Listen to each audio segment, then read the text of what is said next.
চেনাব নদী যা পাঞ্জাব অঞ্চলের পাঁচটির একটি।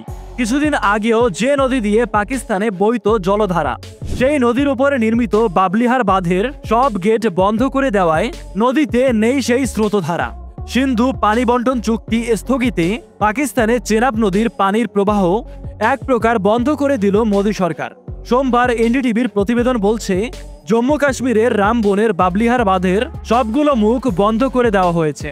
এরই মধ্যে খরা দেখা গেছে পাকিস্তানের সীমান্তবর্তী এলাকাগুলোতে, যা পাকিস্তানের কৃষিখাতের জন্য অশনি সংকেত। তবে এই সিদ্ধান্তে খুশি ভারতীয় স্থানীয় বাসিন্দারা।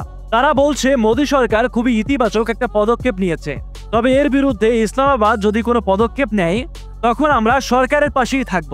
পাকিস্তানে পানি বন্ধ করে দেওয়ায় আমরা এই বিষয়টা নিয়ে খুশি।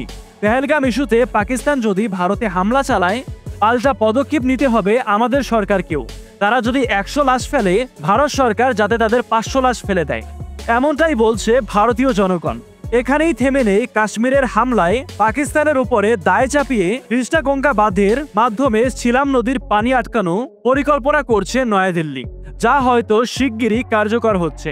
ভারতের কয়েকটি গণমাধ্যমে এসেছে পাকিস্তানে চেনাব জল প্রবাহ কার্যত 90% নেমে এসেছে। দেশটির 80% যেখানে সিন্ধু জলের উপরে নির্ভরশীল, কারণ করাচি, লাহোর থেকে মুলতান সব জায়গারই লাইফলাইন হিসেবে বিবেচিত এই সিন্ধুর জল। বিশ্ব ব্যাংকের মধ্যস্থতায় স্বাক্ষরিত সিন্ধু পানি চুক্তি 1960 সাল থেকে সিন্ধু নদী ও এর উপনদীগুলোর পানি বন্টন নিয়ে ভারত ও পাকিস্তানের মধ্যে কার্যকর ছিল। পশ্চিমাঞ্চলের 3টি নদ নদী সিন্ধু, ঝিলম ও চেনাবের অধিকাংশ পানিতে ন্যায্য অধিকার পাকিস্তানের। কিন্তু কাশ্মীরের পেহেলগামের ঘটনায় এই দুই দেশের মধ্যকার পরিস্থিতি বদলে গেছে। কোনো যাচাই বাছাই না করেই ভারত পাকিস্তানের উপরে যুদ্ধ জারি করেছে। এই পরিস্থিতিতে ইসলামাবাদ ও নয়াদিল্লিকে হুঁশিয়ারি দিয়ে দিয়েছে, এই পানি প্রবাহ বন্ধ মানে এটি যুদ্ধের শামিল। এই পরিস্থিতিতে পাকিস্তানের কোন ধরনের পদক্ষেপ নেওয়া উচিত হবে বলে আপনি মনে করছেন, তা কমেন্টে লিখে জানাতে পারেন।